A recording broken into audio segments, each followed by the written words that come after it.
नमस्कार. महाराष्ट्र 24 न्यूज या यूट्यूब चॅनलमध्ये आपलं स्वागत आहे.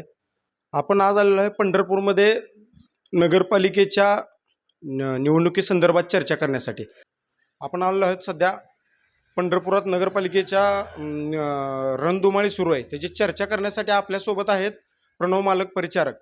त्यांच्याकडूनच आपण जाणून घेऊया की सध्या परिस्थिती काय आहे आणि काय चालू आहे. नमस्कार. काय म्हणताय सध्या वातावरण पंढरपूरचं?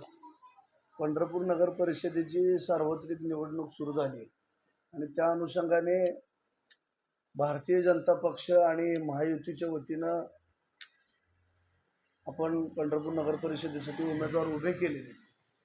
निश्चितच गेल्या अनेक वर्षापासून आमचे सर्वांची श्रद्धास्थान स्वर्गीय मोठ्या मालकांच्या आशीर्वादाखाली आणि आमचे नेते आदरणीय प्रशांतजी परिचारक, त्याचबरोबर पंढरपूर मंगळवेढ्याचे आमदार आदरणीय समाधानदादा अवतडे या दोघांच्याही नेतृत्वाच्या माध्यमातून या ठिकाणी पंढरपूर नगर परिषदेच्या निवडणुकीला आम्ही सामोरं जातोय.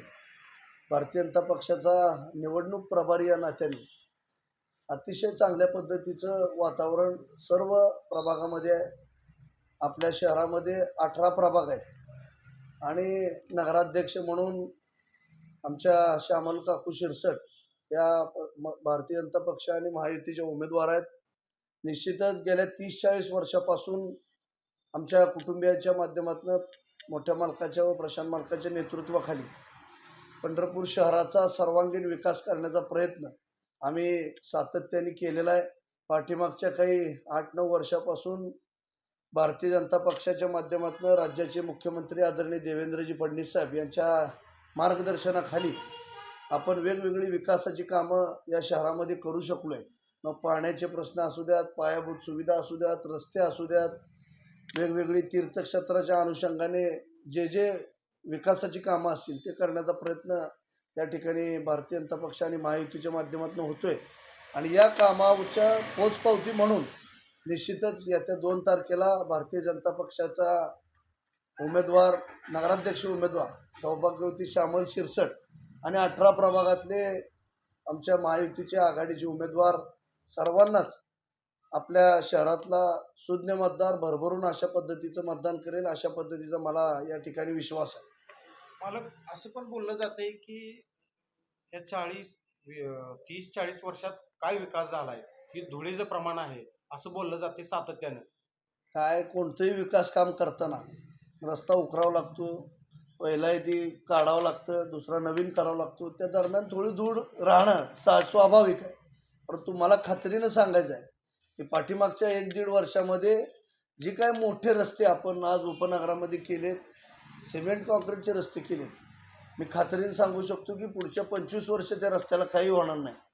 शहरातही अनेक ठिकाणी विकासाची कामं होत असताना ज्या काय अपुऱ्या अवस्था होत्या काम करत असताना त्या आता पूर्णत्वाकडे जात आहेत आणि धूळमुक्त पंढरपूर करण्याचा संकल्प आम्ही केलेला आहे आणि तोही पूर्ण होईल. आपल्या पंढरपूरला दक्षिण काशी समजलं जातं. त्या मंदिराच्या कडेला मोटारीची सोय नाही किंवा पाण्याची सोय नाही असं पण बोललं जाते सातत्यानं. त्याबद्दल काय बोलता? मंदिर समितीनं सगळ्या सुविधा उपलब्ध केलेल्या आहेत. तिथं गर्दीचा किंवा अडचणीचा ठिकाण असल्यामुळं ज्या सुविधा देता येईल तेवढा देण्याचा आमचा प्रयत्न आहे आणि ज्या नसतील त्याही पूर्ण करण्यासाठी आम्ही निश्चितपणाने कटिबद्ध राहू अशा पद्धतीचा विश्वास देतो. काय विजन काय असणार आहे पंढरपूर नगर परिषदेच्या अनुषंगाने सर्वसामान्य व्यक्तीला या ठिकाणी पाण्याच्या सुविधा असतील, रस्ते असतील, पायाभूत सुविधा असतील त्या उत्तम दर्जाच्या देण्याचा आमचा या ठिकाणी प्रयत्न आहे. त्याचबरोबर लाखो भाविक आज श्री पांडुरंग रुक्मिणीच्या चरणी या ठिकाणी दर्शनासाठी येत असतात. त्यामुळे आलेल्या वारकऱ्यांची सुद्धा उत्तम सुविधा देणं आणि तेवढा दर्जेदार सुविधा जर असतील तर येणारा ओघ हा जास्तीत जास्त पंढरपूरला येईल आणि आल्यानंतर इथल्या व्यापाऱ्यांच्या दृष्टिकोनातनं एक दळणवळणाला चांगली संधी उपलब्ध राहील. या दृष्टिकोनातनं ज्या सुविधा असतील त्या करण्याचा आमचा प्रयत्न आहे.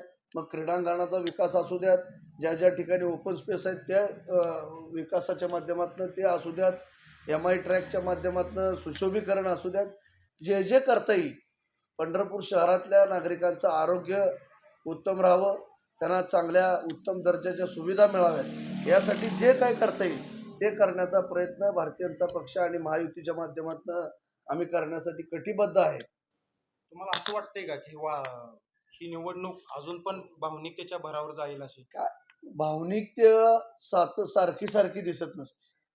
भावनिकतेच्या बाबतीत जर बोललं तर 19ची निवडणूक झाली आहे, 21ची निवडणूक झाली, त्याच्यानंतर 25ची विधानसभेची निवडणूक झाली.